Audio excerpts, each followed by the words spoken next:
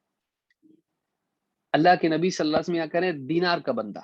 کہتے ہیں ابن حجر کہتے ہیں مراد کیا ہے، یعنی دینار کا طالب. دینار سونے کے سکے کو کہتے ہیں، درہم چاندی کے سکے کو کہتے ہیں.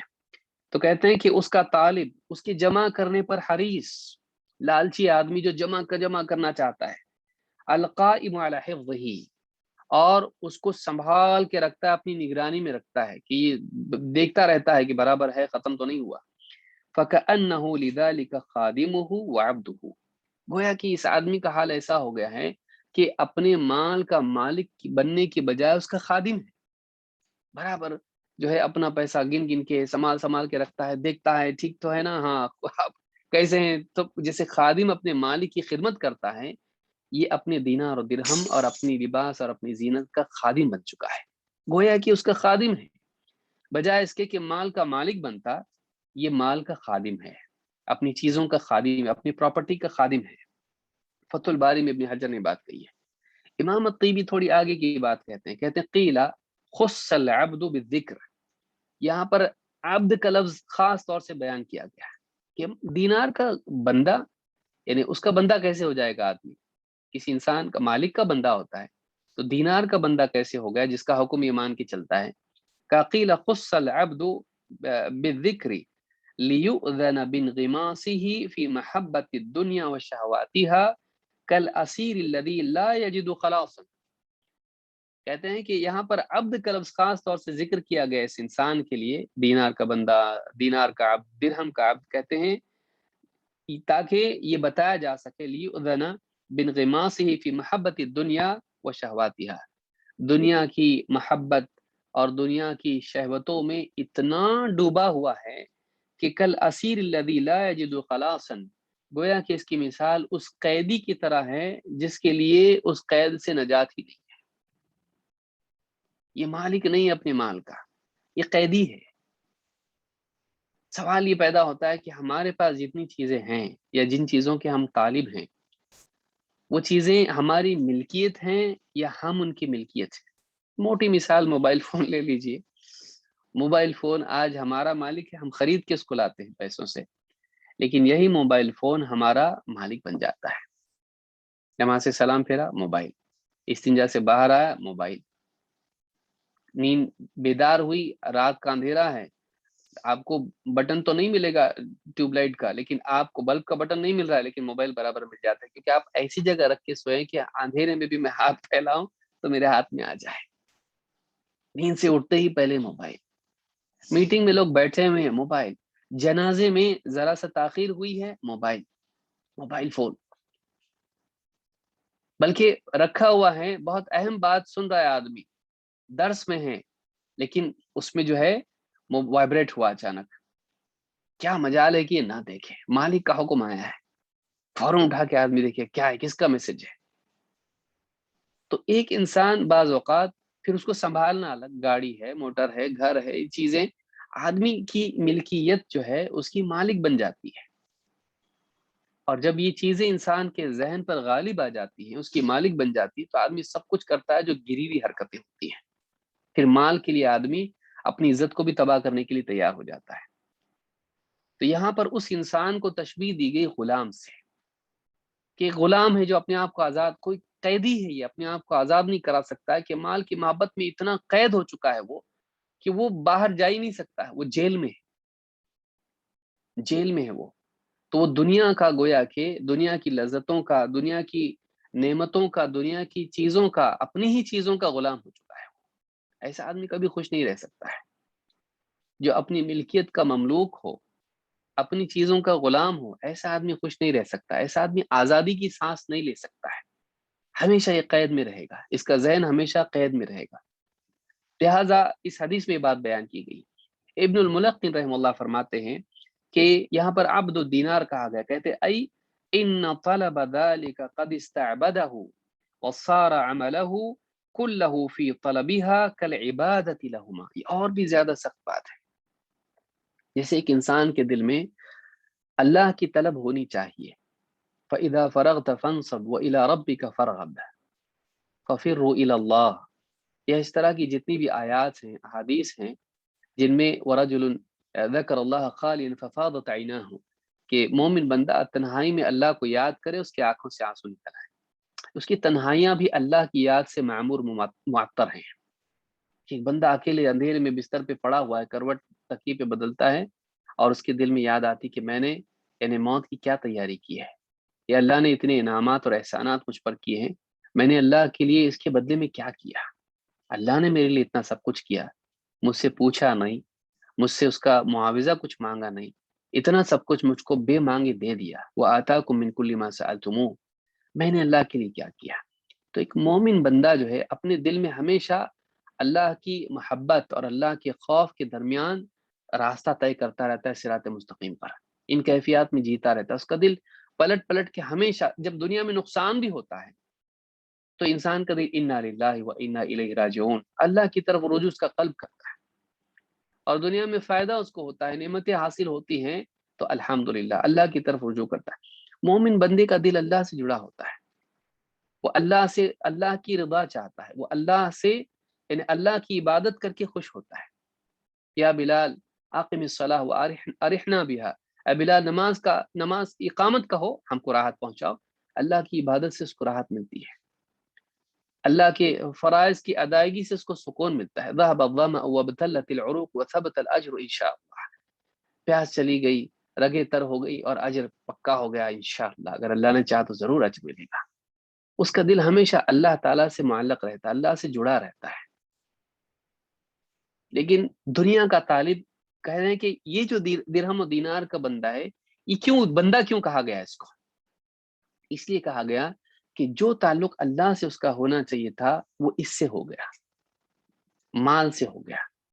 کہ اس کی سوچ میں ہمیشہ مال ہے، اس کی سوچ میں ہمیشہ دینار، درہم، لباس اور کھانا پینا، یہ ساری چیزیں، یہ مثال کے طور پر چیزیں بیان کی گئی کہ ایک انسان جو ہے زیورات کا، جیسے سونا چاندی ہے، درہم دینار، اور لباس ہے اور پیسہ ہے، ملکیت ہے، انسان اسی کی سوچ میں ہمیشہ رہے، اسی کی سوچ میں ہمیشہ رہے، اسی کی حفاظت کرے، اسی کا خیال رکھے، اسی کے پانے کو مقصود سمجھے.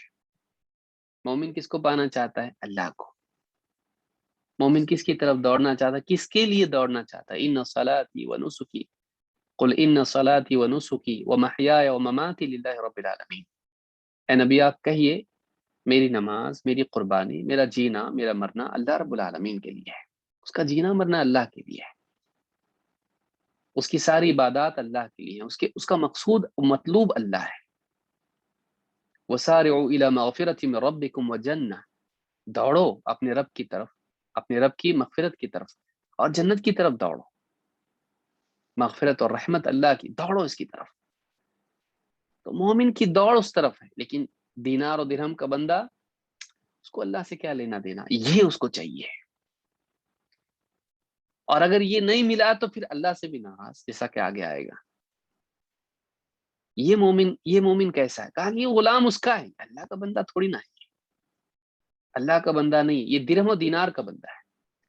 کہ موقع آئے تو اپنے دین کو بھی بیچ دے دنیا کے لیے، موقع آئے تو اللہ کی عبادات کو ضائع کر دے اس مال کے لیے، اس زینت کے لیے. کتنے لوگ نماز نہیں پڑھ پاتے، کیوں؟ لباس ایسا تنگ ہے، پیشاب کرنے میں پاکی نہیں رہ پاتی ہے، لیکن دکھنا اچھا چاہیے. جینس پینٹ اتنی ٹائٹ ہے کہ پیشاب نہیں کر سکتا ہے ٹھیک سے، وہ جینس پینٹ نہیں چھوڑتا ہے لیکن نماز چھوڑ سکتا ہے. اپنی زینت کے لیے اللہ کی عبادت ترک کرنا اس کے لیے کوئی بھاری چیز نہیں ہے. اس کو وہ چاہیے، اس کو پیسہ چاہیے. دکان چھوڑ کے نماز کے لیے نہیں جا سکتا ہے وہ. ارے بھائی دکان پہ جاؤں گا، بزنس مال اتنا ہے، اس کا کرایہ اتنا دینا ہے، اور میں پیسہ نہیں رہے گا تو پھر کیسے ہوگا؟ پیسہ نہیں تو کیسا؟ عزت دنیا میں پیسے سے ملتی ہے، پیسہ ہے تو سب کچھ ہے بھائی. ایسے کتنے لوگ آپ کو ملیں گے، ہر جگہ ملیں گے آپ کو، وہ اس پیسے کے لیے اپنی زندگی کا مقصد اللہ کی عبادت اس کو ضائع کر رہا ہے. اس کے نزدیک واقعی یہ چیز اصل ہے، وہ عبادت اصل نہیں. تو غلام وہ اس کا ہے نا، اللہ کا کہاں ہے؟ کہ کوئی آدمی کہے بھائی آ جاؤ، میں تم کو تمہارا جو پیسہ دے رہا ہوں، جو تم سے میں نے مال لیا تھا اس کا پیسہ دے رہا ہوں، اس کی ندا پر جائے گا، لیکن اذان ہو رہی اس پر نہیں جائے گا. حی علی الصلاح، حی علی الفلاح اس کو پکارا جا رہا ہے، تو اس آواز پر وہ نہیں جاتا ہے. لیکن فون پر جب کوئی دینے والا کچھ پیسہ دینا چاہ رہا ہے برابر اس پہ جائے گا. تھکا ہوا ہے، نہیں جی چاہ رہا تھا، سونے کے لیے ابھی بس پڑا ہوا تھا، کبھی سے اتار کے لیٹنے والا تھا، فون آ گیا، صاحب آپ کا پیسہ تیار ہے، لے کے جاؤ، آپ کا جو بھی پیسہ دینا تھا ہم ہمارے پاس ہے، دیکھو بعد میں پتہ نہیں دیں گے نہیں دیں گے. تھکا ہوا ہے، اٹھ کے جائے گا، دل نہیں چاہ رہا پھر بھی جائے گا. لیکن وہی تھکا ہوا ہے، نماز کا وقت ہو گیا ہے، تھوڑا میں آرام کر لیتا ہوں، سب نماز بھی گئی، سب چلا گیا. تو یہ اللہ کا بندہ ہے، یہ درہم و دینار کا اور زینت کا بندہ ہے. کس کا بندہ ہی ہے؟ کہتے ہیں کہ ان طلب، اس کو جتنا بولا جائے کم ہے. اتنی باتیں حدیث میں ہیں کہ آدمی غور کرے اس پر تو واقعی اس کے لیے یعنی ندامت کے سوا اس کے پاس کچھ نہیں رہے گا کہ واقعی اللہ کی عبادت کا حق اس نے ادا نہیں کیا. کہتے ہیں کہ ان طلب ذلك قد استعبده، اس کی طلب نے، مال کی طلب نے اس کو غلام بنا دیا. وصار عمله كله في طلبها، اور اس کی ساری حرکات، اس کی ساری کوششیں بس مال ہی کی طلب میں ہیں. اس کی ساری کوششیں اس مال کی طلب میں ہیں. کل عبادت لہما، ایسا جیسے ان کی عبادت کر رہا ہے مال کی. مومن بندے کی ساری کوششیں کس کے لیے ہوتی ہیں؟ جینا مرنا اللہ کے لیے، ساری دوڑ اللہ کے لیے. لیکن اس کی ساری دوڑ کس کے لیے؟ اس کی ساری دوڑ مال کے لیے ہے. تو گویا کہ اس نے اللہ کی بجائے اس مال کو اپنا معبود بنا دیا. اللہ کی بجائے اللہ کا بندہ، اللہ کا غلام بننے کی بجائے وہ مال کا بندہ اور غلام بن گیا. اس لیے اس کو کہا گیا ایسا. ابن حجر رحمہ اللہ کہتے ہیں وقال غیرہ، بعض دوسرے علماء نے کہا ہے جعلہ عبدا لہما لشغفہ وحرصہ. اللہ کے نبی صلی اللہ علیہ وسلم نے اس آدمی کو جس کا ذکر حدیث میں ہو رہا ہے، اس کو درہم و دینار کا بندہ بنا دیا. کیوں کیا آپ صلی اللہ علیہ وسلم نے ایسا؟ کس وجہ سے کیا آپ نے کہ درہم و دینار کا بندہ ہے، اللہ کی بجائے اس کی طرف نسبت کر دی، درہم و دینار کی طرف. کہا کہ لشغفہ وحرصہ، اس کی مال سے اس کا شغف، اس کے دل کا لگاؤ، اور اس کی حرص، اس کی لالچ کی وجہ سے اس کا دل ہمیشہ مال سے جڑا رہتا ہے. اس کی فکریں ہمیشہ مال سے جڑی رہتی، کیسے مال کو بڑھاؤں، کیسے مال کو بچاؤں، اور اس کی حرص ہمیشہ اس کے دل میں رہتی ہے. فمن کان، اب دیکھیے کیا کہہ رہے ہیں، کہتے ہیں فمن کان عبدا لہواہ لم یصدق فی حقہ ایاک نعبد. کہتے ہیں جو آدمی اپنی خواہشات کا غلام ہو، اس کے حق میں ایاک نعبد کا جملہ سچا نہیں ہو سکتا ہے. وہ اپنے اس جملے میں سچا نہیں کہ اللہ ہم تیری ہی عبادت کرتے ہیں، ہم تیری عبادت کرتے، کہاں سچ ہوا یہ؟ اس معاملے میں سچا نہیں ہے. فلا یکون من اتصف بذلک صدیقا، ایسا انسان جس کی فکر صرف مال کی ہو، اللہ کی رضا اور اعمال کی نہ ہو، تو ایسا انسان اپنے اس جملے میں سچا نہیں ہے کہ اللہ ہم تیری عبادت کرتے ہیں. ایسا آدمی صدیق نہیں ہو سکتا ہے. صدیق اس کو کہتے ہیں جس کا دل حق کو مانتا ہو، جس کی زبان حق بولتی ہو اس حق کے مطابق جو اس کے دل میں ہے، اور اس کے اعمال، اس کے دل اور اس کی زبان سے جو حق نکل رہا ہے، جو حق چھپا ہوا ہے، اس کا دل اس کے جسم ان اعمال کا اہتمام کرتا ہو جو اس ایمان کو سچا ثابت کرے، حق کے مطابق ہو، اس کے قول اور اس کے قلب کی بات کو اس کا عمل سچا ثابت کرے. کہاں ہے تیرا عمل ایسا؟ باتیں تو بڑی کرتا ہے، باتیں تو اللہ کی بندگی کی کرتا ہے، بھائی زندگی کا مقصد عبادت ہے، یوں سب باتیں کرتا ہے، ہم تو اللہ کے غلام ہیں. لیکن تیری زندگی بتا رہی کہ تو پیسے کا غلام ہے، تو دنیا کی زیب و زینت کا غلام ہے. تو زندگی اصل چیز ہے. تو کہتے ہیں کہ فلا یکون من اتصف بذلک صدیقا، جو آدمی ان اوصاف سے متصف ہو، ان صفات والا ہو، وہ صدیق نہیں ہو سکتا ہے. فتح الباری میں حدیث نمبر 6335 کے ضمن میں ابن حجر نے بات کہی ہے. حدیث میں ہے تعیس وانتکس، تعیس وانتکس. تعیس عبد الدینار پہلے حصے میں ہے، آگے کیا کہا؟ تعیس وانتکس. کیا مطلب ہے اس کا؟ ابن حجر کہتے ہیں قیل التعس الخر علی الوجه. تعس کے معنی ہوتے ہیں منہ کے بل گرنا، اور کہتے ہیں والنکس الخر علی الراس، اور کہتے ہیں وانتکس کا جو لفظ آیا ہے، کہتے ہیں نکس کا مطلب ہوتا ہے سر کے بل گرنا. کہتے ہیں کہ امام الطیبی کہتے ہیں اپنی شرح میں، کہتے ہیں فیہ الترقی فی الدعاء علیہ تعیسا وانتکسا، اللہ کے نبی گرا، منہ کے بل گرا، سر کے بل گرا، کہتے ہیں اس میں دعا میں ترقی ہے، ایک ذلت سے دوسری ذلت، ایک گرنے سے دوسری، ایک گراوٹ سے دوسری گراوٹ. لأنه اذا تعس انكب على وجهه، کہ جب وہ ٹھوکر کھا کے گرا تو منہ کے بل گرا، فاذا انتكس انقلب على رأسه، کہ آدمی دھڑام سے منہ پہ گر کے پھر سر کے بل گرے، ذلت پر ذلت ہے، گرنے پر گرنا ہے، نقصان پر نقصان ہے. تو یہ جو ہے یعنی اللہ کے نبی صلی اللہ علیہ وسلم ایک گراوٹ سے دوسری گراوٹ آتی چلی جاتی انسان کے اندر، جب وہ اپنے آپ کو اللہ کی بجائے دنیا کے مال و دولت اور زیب و زینت کا غلام بنا دیتا ہے. اور یہ دیکھنے میں آتا ہے کہ جب انسان دنیا ہی کو اپنا مقصود بنا لیتا ہے تو اس کے کردار میں، اس کی گفتار میں، اس کے اندر گراوٹ سے گراوٹ آتی چلی جاتی ہے، ذلت سے ذلت کے مراتب وہ طے کرتا چلا جاتا ہے، زوال میں چلا جاتا ہے. تو کہا کہ ایسا آدمی اس کا حال یہ ہے. اس کا حال کیا ہے؟ فرمایا کہ ان اعطی رضی وان لم یعطى سخط. اس کا حال یہ ہے کہ اگر اسے دیا جائے، اسے عطا کیا جائے، خوش ہو جاتا ہے، راضی ہو جاتا ہے، عطا ملا تو راضی اور نہیں ملا تو ناراض. ان اعطی رضی وان لم یعطى سخط. اگر اسے عطا کیا جائے راضی ہے، اگر عطا نہ کیا جائے ناراض ہے.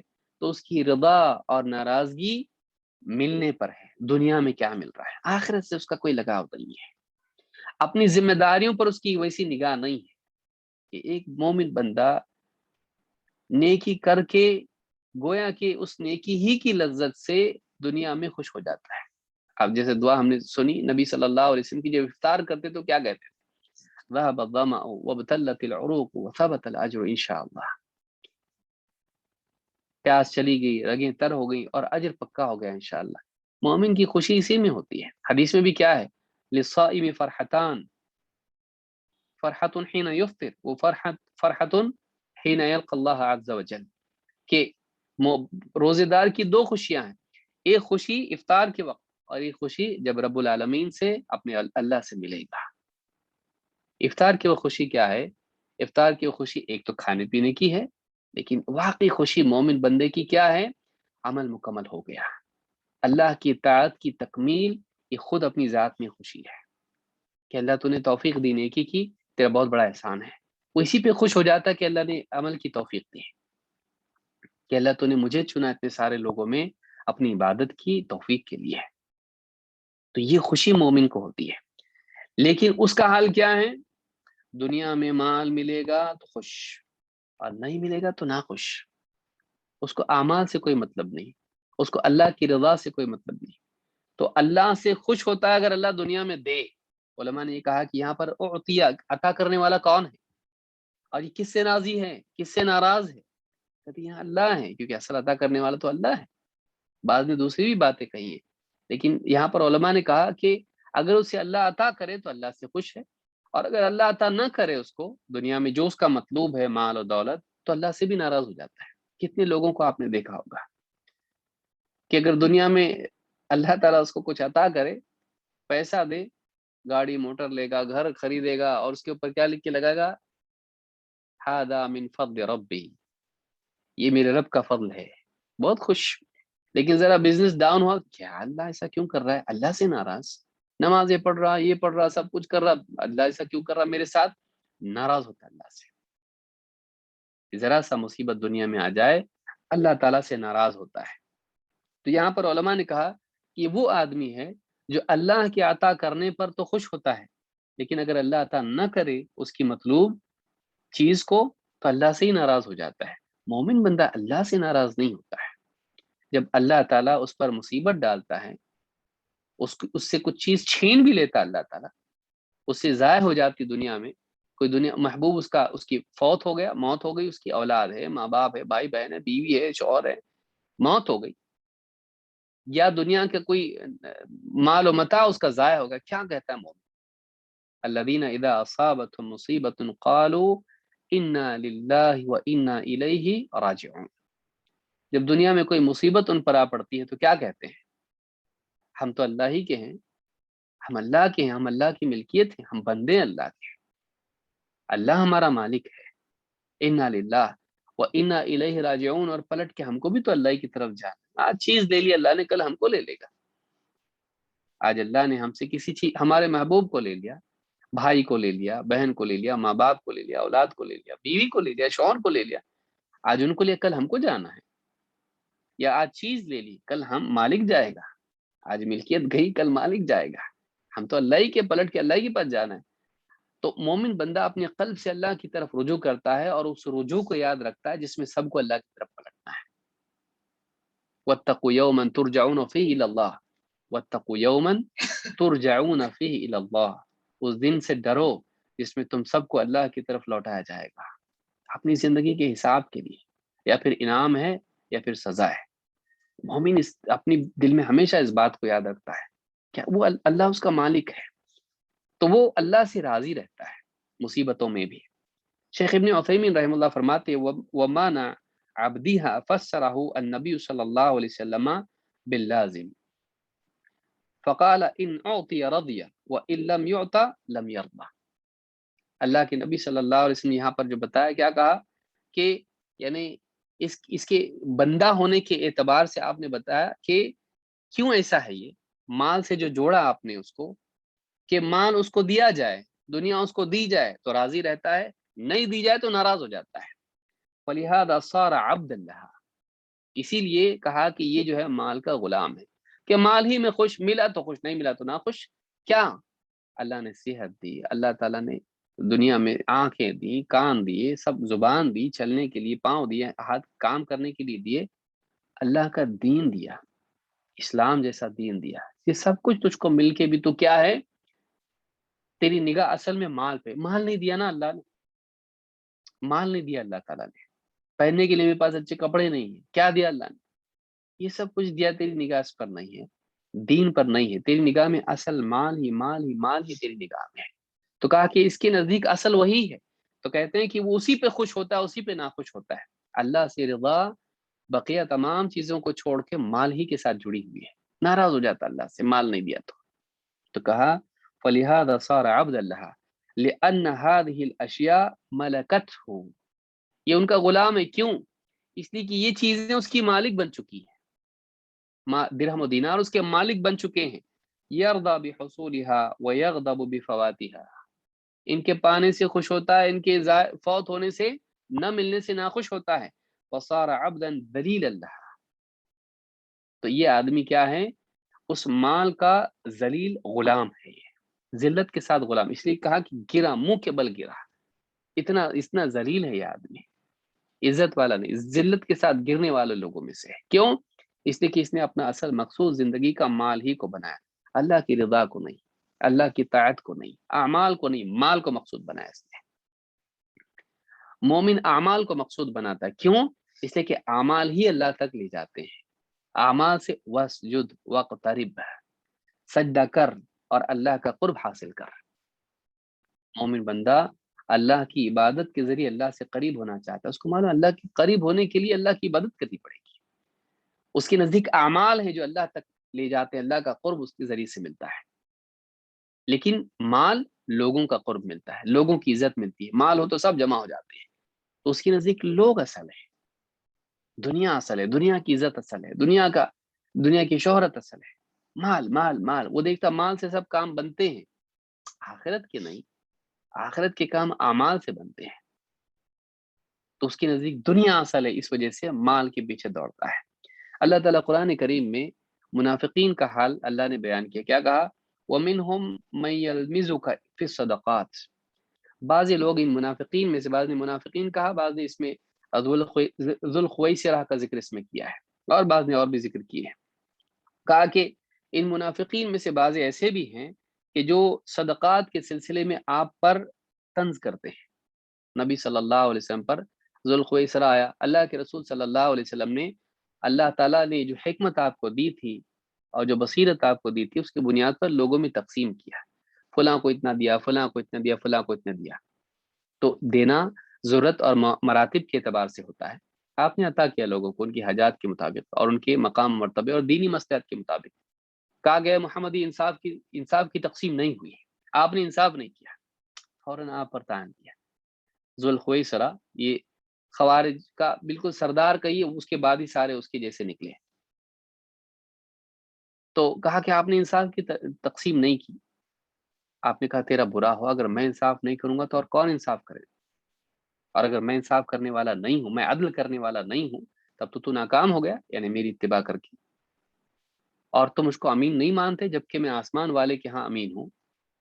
تو آپ نے اتنا، یعنی آپ کو برا لگا.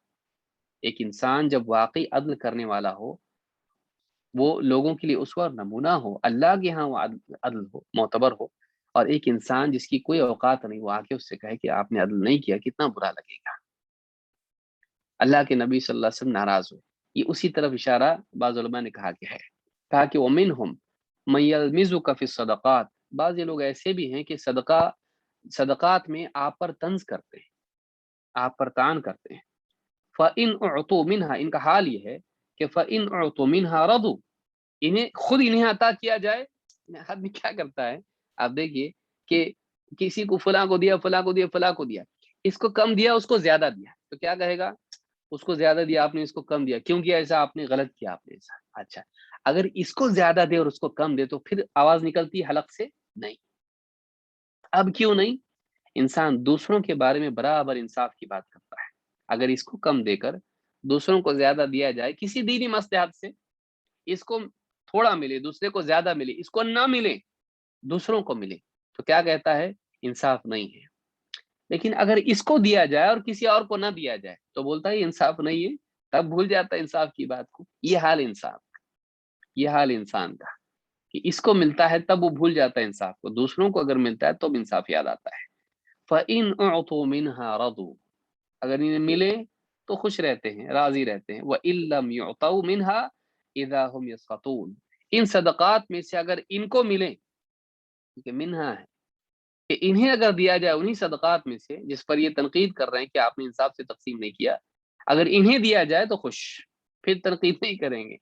اور وَإِن لَّمْ يُعْطَوْا مِنْهَا، اور انہیں اس میں سے نہ دیا جائے تو پھر جا کے غصے میں ہوتے ہیں، پھر ناراض ہو جاتے ہیں، ہم کو کیوں نہیں دیا. سارا مسئلہ یہ ہوتا ہے کہ مجھے نہیں ملا، اور پھر انسان انصاف کی باتیں کرنے لگتا ہے. تو یہ سورہ التوبہ کی آیت نمبر 58 ہے. دیکھیے کتنی بڑی بات ہے. انسان کی سائیکالوجی ہے، اس کی نفسیات کے بارے میں بتایا جا رہا ہے کہ انسان ایسا ہے. اللہ تعالیٰ قرآن کریم میں فرماتا ہے وَيْلٌ لِكُلِّ هُمَزَةٍ لُمَزَةٍ، تباہی و بربادی ہے ہر اس انسان کے لیے جو یعنی ہو مزہ اور لو مزہ ہے. کیا مطلب ہے اس کا؟ علماء نے کہا کہ ہو مزہ سے مراد جو ہے یہ غیبت کرنے والا، اور لو مزہ سے مراد ہے یہ لوگوں کے اوپر تنقید اور طعن کرنے والا ہے، غیبتیں کرتا ہے اور تنقید کرتا ہے. اور بھی معنی علماء نے ذکر کیے ہیں. الذی جمع مالا وعددہ، آپ دیکھیے وہاں بھی لمز کا ذکر آیا اور یہاں بھی ذکر آیا کہ ایسے لوگ جو دنیا پرست ہوتے ہیں یہ ہمیشہ دوسروں پر تنقید کرنے والے ہوتے ہیں. یہ جوڑ اللہ نے یہاں بھی اور وہاں بھی ذکر کیا. ویل لکل ہمزۃ لمزہ الذی جمع مالا وعددہ، یہ وہ آدمی ہے کہ جو مال کو جمع کر کے رکھتا ہے اور گنتا رہتا ہے. مال جمع کرتا ہے اور گنتا ہے. جمع کرنا حرص کی وجہ سے ہے اور گننا اس کے فوات سے ڈر کی وجہ سے ہے. خوف لاحق ہوتا ہے، کم تو نہیں ہوا، کھو تو نہیں جائے گا، برابر گن کے رکھتا ہے، مال کو جمع کرتا ہے. یحسب ان مالہ اخلدہ، یحسب ان مالہ اخلدہ، اس کا حال یہ ہے کہ گویا یہ اس گمان میں پڑا ہوا ہے کہ اس کا مال اس کو ہمیشگی عطا کرے گا. مال ہے تو جہان ہے، اس طرح کا اس کی مینٹالٹی ہے. مال ہی سے گویا کہ اس کی زندگی باقی ہے. یحسب ان مالہ اخلدہ، گویا کہ اس مال کے ذریعے سے ہمیشگی کی زندگی پائے گا.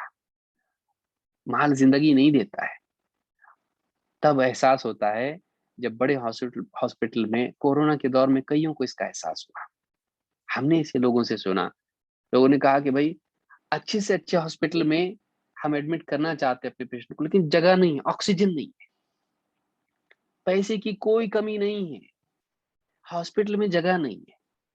آپ سوچیے کیا پیسے کا مطلب ہے. ایڈمیشن ہی نہیں مل رہا ہاسپٹل میں. بھائی جو تم کو چاہیے لو، لیکن ہم کو آکسیجن دو. ہوا اللہ کی طرف سے فری میں ملتی ہے سب کو 24/7. لیکن وہی ہوا وہی آکسیجن آپ ہندوستان میں دیکھیں کتنی لوگوں کی جانیں چلی گئی اس کی وجہ سے. کیا اس کی مال نے زندگی دی اس کو؟ نہیں. دکھ ہے اس بات کا لوگوں کو، اور صحیح ہے، دکھ ہونا بھی صحیح ہے ان کا. لیکن یہ دیکھیں کہ اس مال سے ہمیشہ کی نہیں ملتی ہے. مال زندگی نہیں دے سکتا ہے. مال ہی سب کچھ نہیں ہے زندگی میں. مال ہی سب کچھ نہیں ہے.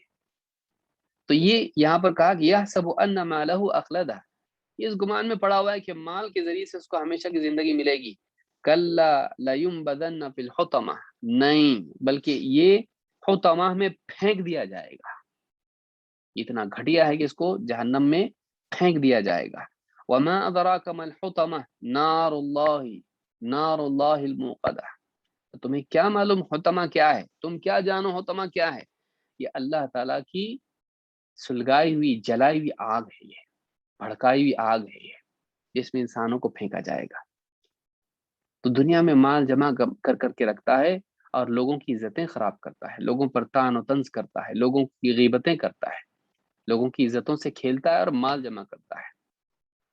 تو یہ جو آدمی ہے، اس آدمی کے لیے کیا ہے؟ جہنم کا وعدہ ہے. حدیث میں کیا ہے؟ وَإِذَا شِئْتَ. تو اس سے یہ بات معلوم ہوئی کہ ایک انسان اگر مال ہی کو مقصود بنائے، اسی کے لیے دوڑ دھوپ، اسی کے لیے چلتا پھرتا، اس کے لیے اللہ کے احکام کو ضائع کرے، ایسا آدمی فیل ہے، ایسا آدمی غلام ہے. یہ مال کا مالک نہیں ہے، یہ مال کا غلام ہے. وَإِذَا شِيكَ فَلَنْتَقَشَ. حدیث میں کیا ہے؟ وَإِذَا شِيكَ فَلَنْتَقَشَ. ابن الملقن کہتے ہیں التوضیح لشرح الجامع صحیح میں، کہتے فی قوله وَإِذَا شِيكَ فَلَنْتَقَشَ، کہ اگر اس کے پاؤں میں کہتے ہیں اذا اصابت الشوکہ فی قدمہ فلا یقدر علی اخراجها، اس کی حالت یہ ہے کہ اگر اس کے پاؤں میں کانٹا چبھ جائے تو یہ نکال نہیں پائے گا اس کو. ایسے لوگ جو مال کے پیچھے دوڑنے والے ہوتے ہیں، ان کے پاؤں میں کانٹا چبھ جائے. بعض علماء نے یہ بھی کہا کہ ملا علی قاری کہتے ہیں وَإِذَا شِيكَ، کہ کہتے ہیں کہ بکسر اوله ای دخل شوک فی عضوہ، اس کی کسی عضو میں، جسم کے کسی حصے میں اگر کانٹا گھس جائے، چبھ جائے، فلن تقشا، کہتے ہیں کہ بصیغۃ المجہول، اس طرح سے بھی روایت میں آیا فلن انتقشا اور انتقشا، کہتے ہیں اس صیغہ مجہول سے آیا کہ نہ نکالا جائے اس کے پاؤں میں سے کانٹا. وفی نسخۃ علی بناء المعلوم، یہ انتقشا انتقشا دونوں اعتبار سے آئے، جو عربی جانتے ہیں ان کے لیے. ای فلا یقدر علی اخراجہ او لا یجد من یخرجہ، یہ یاد رکھنے کی چیز ہے کہ کہتے ہیں کہ اس کے پاؤں میں کانٹا چبھ جائے تو یہ خود اپنا کانٹا نہیں نکال پائے گا، اور کوئی ایسا انسان نہیں پائے گا جو اس کے پاؤں سے کانٹا نکالے. والمعنى انه اذا وقع في البلاء لا يرحم عليه ولا يقدر على دفعه بنفسه ايضا، کہ کسی بلا میں مبتلا ہو جائے تو کوئی ایسا نہیں ملے گا ایسے انسان کو جو مال کا پجاری ہے، اس کو کوئی ایسا مصیبت کے وقت میں اس کے کوئی کام نہیں آتا ہے کہ جو مال لوگوں کے تعلقات برباد، اللہ کی عبادات برباد، کسی پر رحم نہیں، لوگوں کی عزتیں خراب کرتا ہے. میرے پاس پیسہ، میں کچھ بھی کر سکتا ہوں، لوگوں کو ذلیل کر سکتا ہوں، مجھے کسی کی کیا ضرورت ہے، میرے پاس پیسہ ہے. نہ اللہ کا بنا نہ لوگوں کا بنا، یہ بس پیسے کا بنا. تو جب اس پر واقعی مصیبت آتی ہے تو کوئی اس کو ملتا نہیں ہے، اس کے کوئی کام نہیں آتا ہے. پیسہ پیسہ پیسہ، یہ دنیا میں اکیلا رہ جاتا ہے. کتنے لوگ ہیں آپ دیکھیے پیسے والے، ان کو اپنوں سے بھی ڈر ہوتا ہے کہ میرا کوئی نہیں، میری جائیداد میں سے کئی زہر تو نہیں دے دیں گے مجھ کو. کوئی اس کا نہیں ہے. کیوں؟ اس لیے کہ یہ کسی کا نہیں، یہ اللہ کا نہیں، تو لوگ کیوں اس کے بنیں گے بھائی؟ یہ صرف پیسے کا بنا اپنی زندگی میں. تو کہتے ہیں والمعنى انه اذا وقع في البلاء لا يرحم عليه، نہ اللہ کی طرف سے اس پر رحم ہوگا اور نہ لوگ اس کو تکلیف میں دیکھ کے رحم کریں گے. لوگوں نے اچھا ہے مصیبت میں، اب پیسے سے کر جو کرنا ہے تجھ کو، ہماری کوئی قیمت نہیں. رشتہ دار بھی نہیں آتے، زندگی بھر یہ پیسوں کا پجاری بنا رہا، پیسوں کو گنتا رہا.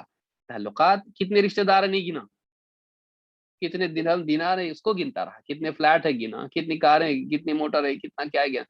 تو نے لوگوں کی قدر نہیں کی، تو نے اللہ کی قدر نہیں کی، تو نے صرف پیسے کی قدر کی. اب لے، تیرا پیسہ تجھ کو کیا کر سکتا ہے؟ تجھ پر رحم کرے گا، تجھ کو بچائے گا؟ کیا ہوگا پیسے سے؟ کوئی اس کے کام نہیں آتا ہے. تو اس سے یہ بھی بات معلوم ہوتی ہے کہ جو انسان صرف پیسہ پیسہ کرتا رہتا ہے، ایسا انسان اکثر اپنی زندگی کے آخری لمحات میں یا مصیبتوں میں لوگوں کو کھونے کی وجہ سے تنہا رہ جاتا ہے، کیا فائدہ ایسی زندگی کا؟ آدمی غریب ہو لیکن لوگوں کو جوڑ کے رہے، یہ آدمی قیمتی ہے کہ تعلقات اس کے نزدیک اصل ہوں، لوگوں کی محبتیں، لوگوں آپس میں رحم ایک دوسرے پر کرنا، ایک دوسرے کا دل خوشی اور غم میں شریک ہونا، لوگوں کے ایک انسان لوگوں کا دل رکھتا ہو، یہ بڑی چیز ہے۔ پیسہ نہیں، کوئی بات نہیں، کوئی غم نہیں، کوئی غم نہیں، پیسہ نہیں، کیا بات ہے، اللہ اس کے پاس ہے، اس کے پاس ایمان والے ہیں، ایسے تعلقات اس کے ہیں جو اہل ایمان ہیں، جو اس کی مصیبت میں جانماز بچھا کے اللہ سے دعا کرے، اللہ اس کو فلانا بیمار ہے، اللہ شفا دے اس کو۔ یہ تعلقات ہیں جو اس کے لیے دعا کرنے والے، اس پر رحم کرنے والے، اس کی سران موت کے وقت بیٹھ کر اس کو تلقین کرنے والے، بول لا الہ الا اللہ، یہ اصل ہے۔ پیسہ کیا ہے، تجوری میں پڑا رہے گا، یہ مر جائے گا، اس کے بعد وارث کتے بلی کی طرح اس پر ٹوٹ پڑیں گے، لڑیں گے آپس میں، عزتیں ایک دوسرے کی برباد کریں گے، جانوں کے دشمن بن جائیں گے۔ یہ پیسہ اصل ہے، اس کے لیے تو دوڑ رہا ہے، اس کے لیے اپنی زندگی کی قیمتی ایک ایک منٹ اور گھنٹے اور سال ضائع کر رہا ہے، اس پیسے کے لیے عبادات اس کے لیے ضائع کر رہا ہے، اللہ تعالیٰ کی رضا کو اس کے لیے تباہ برباد کر رہا ہے، اللہ کو راضی کرنے کی بجائے اس کے پیچھے دوڑ رہا ہے، کیا کر رہا ہے تو، کہاں جا رہا تو؟ اپنی زندگی پر غور کر۔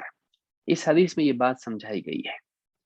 دنیا پرستی کے بارے میں آپ دیکھیں بہت ساری دلیلیں ہیں کہ ایک انسان، اللہ تعالیٰ فرماتا ہے ایسے انسان کے بارے میں، وَمِنَ النَّاسِ مَن يَعْبُدُ اللَّهَ عَلَى حَرْفٍ، بعض بندے ایسے بھی ہوتے ہیں کہ جو کنارے کنارے رہ کے اللہ کی بندگی اختیار کرتے ہیں، اللہ کے بندے بنتے تو کیسے ایک دم باؤنڈری کے اوپر رہ کے پورے دین میں داخل نہیں ہوتے، کنارے رہ کے اللہ کی عبادت کرتے ہیں، ایک پاؤں ادھر ایک پاؤں ادھر، بے دینی دین دونوں کے ساتھ جیتے ہیں، آسانی مجاہدہ دونوں کے ساتھ جیتے ہیں، بہت کم مجاہدہ کریں، کنارے ایک دم بالکل۔ فَإِنْ أَصَابَهُ خَيْرٌ اطْمَأَنَّ بِهِ، اگر دنیا میں مال و دولت اور دنیا کی خیر ان کو نصیب ہوتی ہے، مطمئن رہتے ہیں، ہاں الحمدللہ بہت اچھا، دیکھو دین کتنا اچھا ہے، اس دین کے ذریعے سے پروفٹس آ رہے ہیں اس کو، ماشاءاللہ کتنی اچھی دین، کتنا پیارا دین ہے اللہ کا دیا ہوا۔ فَإِنْ أَصَابَهُ خَيْرٌ اطْمَأَنَّ بِهِ، اگر دنیا کی خیر اس کو نصیب ہوتی ہے، صحت مل گئی، مال ملا، دنیا میں عزت ملی، عہدہ ملا، جب دنیا میں یہ چیزیں ملتی ہیں، جو خیر یا جو بھی اس طرح کی نعمتیں ہیں، دنیا کی نعمتیں ملتی ہیں، مطمئن رہتا ہے۔ وَإِنْ أَصَابَتْهُ فِتْنَةٌ انقلب عَلَى وَجْهِهِ، لیکن دنیا میں ذرا آزمائش آ جاتی ہے کہ الٹا منہ پھر جاتا ہے، اللہ سے منہ پھیر لیتا ہے، دین سے پھر جاتا ہے، کب ذرا سی آزمائش اللہ ڈال دے۔ وَإِنْ أَصَابَتْهُ فِتْنَةٌ، کہ یعنی فتنہ نکرہ یہاں پر، ذرا سی آزمائش آ گئی، کیا کرتا ہے؟ انقلب علی وجہہ، منہ کے بل پھر جاتا ہے، بالکل اللہ سے منہ موڑ لیتا ہے، دین سے منہ پھیر لیتا ہے، خسر الدنیا والآخرہ، دنیا آخرت دونوں میں ناکام ہو گیا، خسارے میں پڑ گیا یہ آدمی۔ ذالک هو الخسران المبین، یہی تو کھلا ہوا خسارہ ہے کہ انسان دنیا کو بھی ضائع کر دے اور آخرت کو بھی ضائع کر دے۔ بھئی دنیا کی جسم ہے، صحت ہے، آج صحت ہے کل بیماری ہے، آج زندہ ہے کل موت ہے، آج مال اس کے پاس ہے کل اس کو یہاں چھوڑ کے جانا ہے، یہ گاڑی، بنگلہ، موٹر، گھر اور یہ سب زیب و زینت ساتھ میں نہیں جانے والی قبر میں، یہاں چھوڑ کے جانا ہے ہم کو اللہ کے پاس جانا ہے، تو ہم چیزوں کی وجہ سے اللہ کو کیوں کھوئیں؟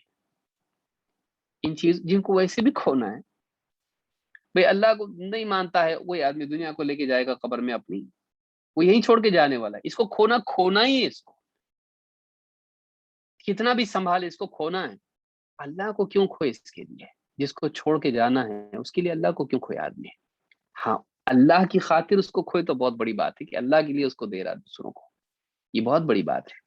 تو کہا کہ ایسا آدمی کہ اللہ کی عبادت کرتا ہے، اللہ کا بندہ بنا رہتا ہے، لیکن ایک دم باؤنڈری پہ، ایک دم گیٹ کے قریب، ذرا سا مصیبت آئی گیٹ سے باہر، ایک دم پوری طرح اسلام میں داخل نہیں ہوتا، اپنے ظاہر و باطن کو اللہ کے سپرد نہیں کرتا ہے، اللہ کی اطاعت کے حوالے نہیں کرتا اس کو، کہ جو اللہ کا حکم آئے گا میں اس کے مطابق جیوں گا، میں اللہ کا بندہ ہوں، بس جو اللہ چاہے اللہ حکم دے دے، پانا بھی اللہ کے حکم سے اور کھونا بھی اللہ کے حکم سے، اللہ چاہے تو میں چھوڑ دوں گا، اللہ حکم دے تو میں اس کو حاصل کرنے کے لیے کوشش کروں گا، اللہ حکم دے تو میں کھو دوں گا اس کو، اللہ کے حکم سے تجارت کر رہا ہے اور اللہ کے حکم سے اسی تجارت سے ملنے والے مال کو زکوٰۃ میں دے رہا ہے. اللہ کی خاطر پانا، اللہ کی خاطر کھونا. لیکن کہا کہ دنیا میں اگر بھلائی ملے خوش، اور مصیبت آ جائے دین چھوڑ دے. کیا فائدہ دین میں؟ دین پہ چل کے دیکھو کیا ملا مجھ کو، مصیبت پہ مصیبت آ رہی ہے.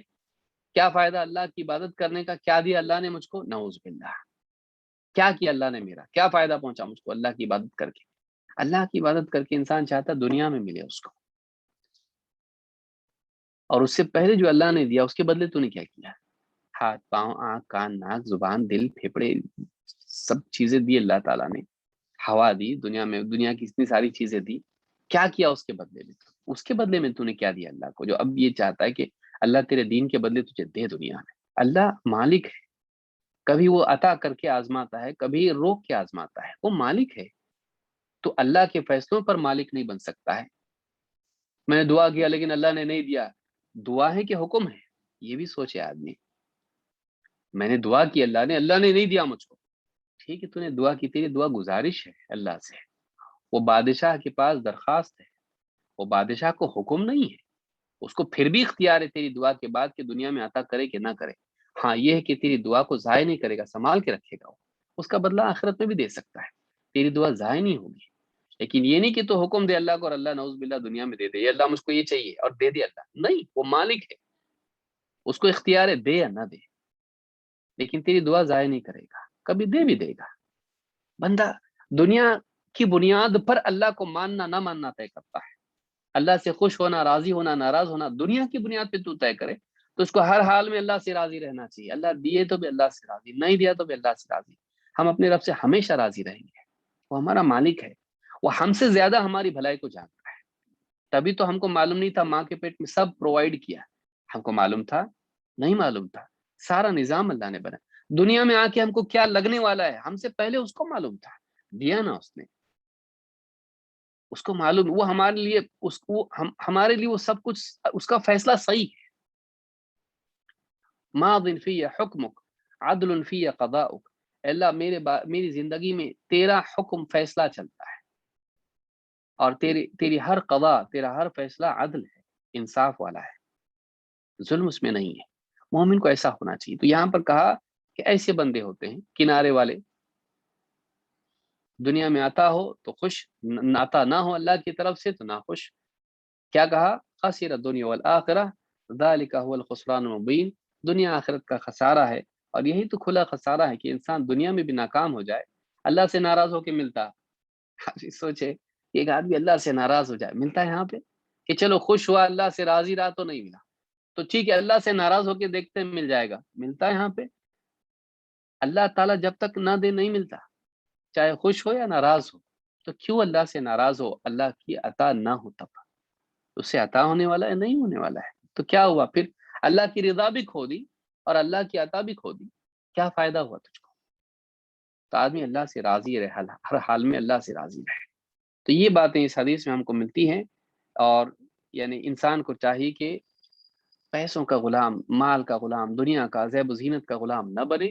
یہ بطور مثال یہ چیزیں بیان ہوئی ہیں، لیکن اصل یہ ہے کہ دنیا کے مال و متاع کا انسان اتنا حریص نہ ہو جائے کہ پھر اس کے لیے اپنے دین کو، اپنے ایمان کو قربان کرنے والا بنے، اللہ کی رضا کو قربان کرنے والا بنے، اور اس کے ملنے نہ ملنے پر اللہ سے خوش اور ناراض ہو. یہ سب سے بڑی ناکامی ہے، یہ سب سے بڑی ذلت ہے. اللہ تعالی ہم سب کو سمجھ عطا فرمائے اور اپنے دل کی اصلاح کرنے کی توفیق عطا فرمائے. اقول هذا واستغفر الله لي ولكم. اللہ شیخ محترم جزائے خیر عطا فرمائے. یہ کتاب الجامع کا پر جو دروس ہم نے شروع کروائے تھے، اس کا دو مقصد تھا. ایک مقصد تو یہ تھا کہ علم میں اضافہ الحمدللہ وہ بھی مطلوب ہو رہی ہے، مل رہی ہے، اور ساتھ ہی ساتھ ہماری تربیت الحمدللہ دونوں چیزیں ساتھ ساتھ چل رہی ہیں. اللہ تعالیٰ ہماری اصلاح فرمائے. اور تربیت کتنی ساری باتیں شیخ کرتے ہیں کہ آنکھوں سے آنسو آ جاتے ہیں. اللہ تعالیٰ ہم سب کو ثبات قدمی عطا فرمائے. اللہ تعالیٰ ہم سب کی اصلاح فرمائے. ہم شیخ کے لیے دعا گو ہیں اور تمام حضرات کا شکریہ ادا کرتے ہیں جو اس درس میں شرکت کرتے ہیں. ان سے گزارش کی جاتی ہے زیادہ زیادہ اس درس کو عام کریں اور زیادہ زیادہ لوگوں کو اس کے اندر شریک کریں تاکہ آپ بھی اجر کے مستحق بنیں. اللہ تعالیٰ ہم سب کو توفیق دے. آمین. جزاکم اللہ خیر. السلام علیکم و رحمۃ اللہ وبرکاتہ. وعلیکم السلام.